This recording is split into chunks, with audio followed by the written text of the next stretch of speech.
Yo, yo. Yo, yo, what's up, everybody? Welcome to Coach's Talk. It's your boy, Mike French. It's your boy, Epidemic. Wow, long time no see, Episode 13. Episode 13. Yo, good to see you, man. Good to see you. It's been a minute. Been a minute, bro. You have some big news, huh? Your boy's off the market. The boy's off the market. The man's engaged. Congrats, brother. I appreciate it, man. Yeah, yo, man. You looking kind of fly right here, You man. see what I do when I do it, Yo, man, what's that, yo? I need this hoodie in my life, man. Yo, so this is actually for this like athleisure wear brand based in Japan, and I'm modeling for earlier this month. They hooked your boy up with some drips. So hey, Mr. International, that's came through dripping. Hey, came like a through Hyla. dripping. Hey. Listen, guys, we got a special show for you today. Time to get to our favorite topic. Lit, not lit. Okay, so first up, JayZ and the NFL just struck a deal. They did. So they are going to be working on sports social justice initiatives, and JayZ is supposed to be co-producing the halftime show of the Super Bowl. Lit, not lit, man. You know, man, I was on the fence about this. The culture has really been bubbling about this. So I'm gonna give it lit, man. I think JayZ is like a Trojan horse, man. He's trying to infiltrate, a predominantly white-owned, franchise or network in the NFL. And I think, the power that he has is gonna allow him to hopefully be able to become part owner of a team. So I'm with him. I say lit, but with caution. Okay. Like any partnership, so I do partnerships in tech, right? And so a lot of these deals, there's a lot of fine print to them. It's always about the details, right? And so we don't know much. Like all they gave us was really like the PR stuff. And to be honest with you, like they probably just outlined a lot of things to protect both of them in terms of just like PR risk, revenue, like things like that. But in terms of like what the initiatives are gonna be, it's like hard to tell right now. So I know a lot of people want, the NFL, want JayZ not to partner with the NFL until they get their act together with Colin Kaepernick. But at the end of the day, man, like there are too many eyeballs on the NFL every Sunday, and like if we, it's a huge opportunity. It's a huge opportunity. It's a huge opportunity. So lit. Okay, in other news, Rosa Parks just got a Barbie. That's crazy, right? So, how could you say not lit to this? I'm gonna go lit. I gotta go lit, man. Lit. One of the biggest things in every culture, you need symbols and people representation that look like you and someone to look up to, right? And so I think this is awesome, man. I think little girls should be playing with like little Rosa Parks so that they can ask their parents like, who is this? What do they stand for? And learn the history early on. You already know it goes without saying it's lit. Just to piggyback off of your point, the idea of representation and kids being conditioned and, exposed to a civil rights hero in Rosa Parks, and for that kind of to percolate their curiosity and maybe, spurring them this kind of like civil duty, and appreciation for Black history. It's amazing. It's lit. Uh-oh. So you know what that is. Lit. Hey, all the way. Shout outs to whatever company is making that. Right. So next up, Virgil Abloh and designer Kirby Jean Raymond of Pierre Moss have been added to the board of trustees of the Council of Fashion Designers for America. What's your thoughts on that? Man. Yo, this is gonna be just a lit segment, man. How can I say not lit? What is it? Lit.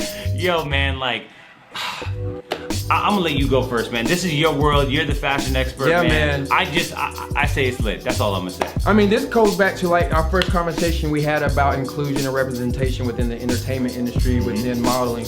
And I think this is huge to have this unique perspective that both Virgil and Kirby bring to this council, and they can make sure that we're represented and our voice is heard when it comes to American fashion designers. So it's lit. And I'll say one thing, it also will help hopefully some of these designer houses like not make mistakes like Gucci made. Like Gucci, exactly. With the red lips and the black thing or whatever. Like what do you think that would be called?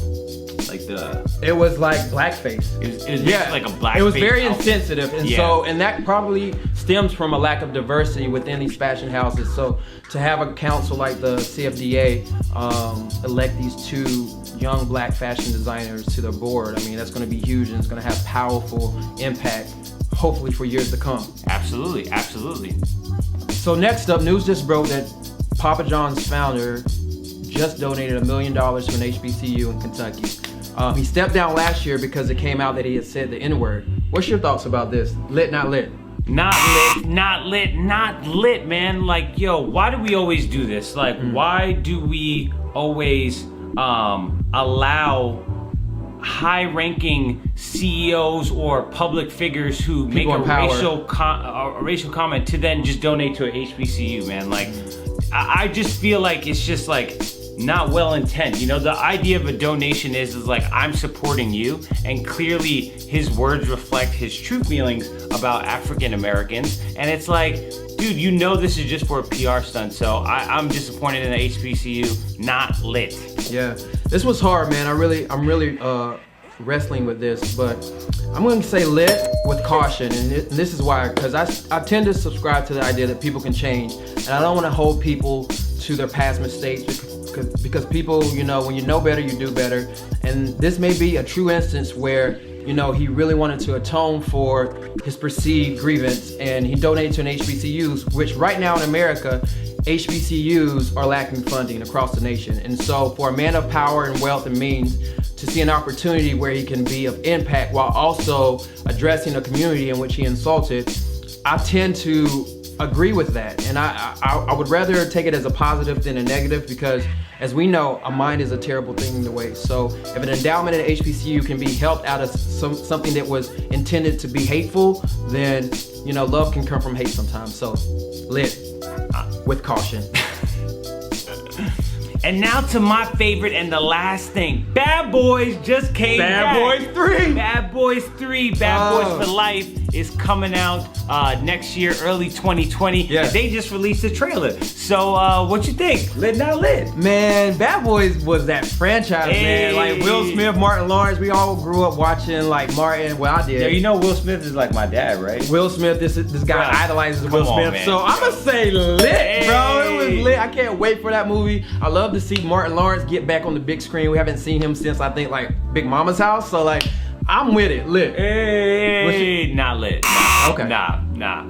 I love Will Smith, man, but like, dude, the trailer, these two look like 2 55-year-old men try to play an action movie. I'm like, yo, come on. Martin Lawrence is about 100 pounds fatter.